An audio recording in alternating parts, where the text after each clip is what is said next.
বন্ধুরা, আজ আমি তোমাদের শোনাবো এক অনন্য গল্প।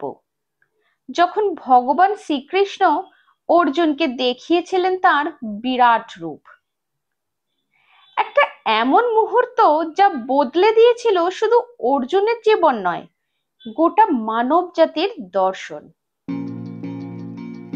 কুরুক্ষেত্রে যুদ্ধক্ষেত্র প্রস্তুত, দুই সেনা মুখোমুখি দাঁড়িয়ে, শঙ্খ বাজছে, রথের চাকা গড়াচ্ছে, কিন্তু অর্জুন কাঁপছে, তার চোখে জল।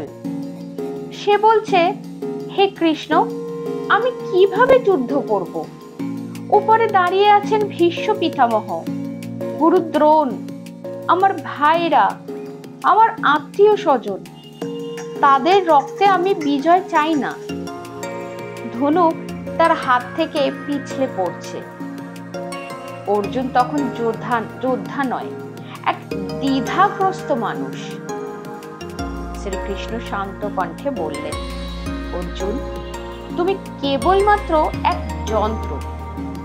যাদের তুমি হত্যা করবে তারা আসলে সময়ের হাতে অনেক আগেই নিহত। তুমি শুধু তোমার কর্তব্য পালন করো, ফল নিয়ে চিন্তা করো না। কিন্তু অর্জুন তখনও অস্থির। সে বলল, প্রভু, আমি তোমার শরণাপন্ন। তুমি যদি সত্যিই ঈশ্বর হও তবে তোমার আসল রূপ আমায় দেখাও। হঠাৎ কৃষ্ণের দেহ আলোকোজ্জ্বল হয়ে উঠল।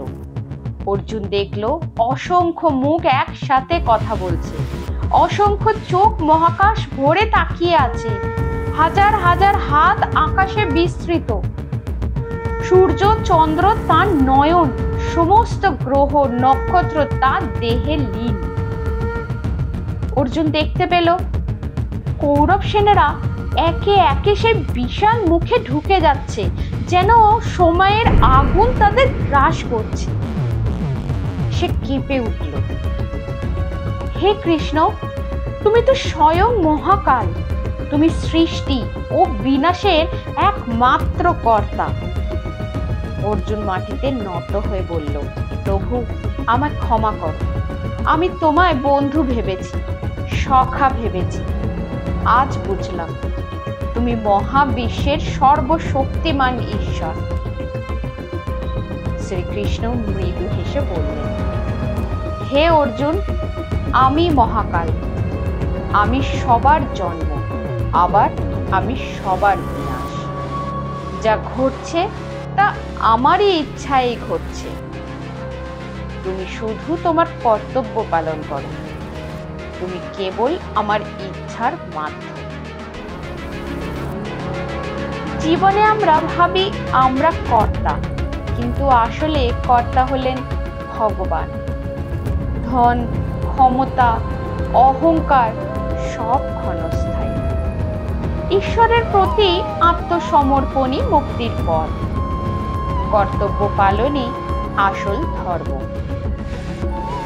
বন্ধুরা, কৃষ্ণের এই বিরাট রূপ আমাদের শেখায় ঈশ্বর সর্বত্র আছেন, আমরা শুধু তার ইচ্ছার যন্ত্র।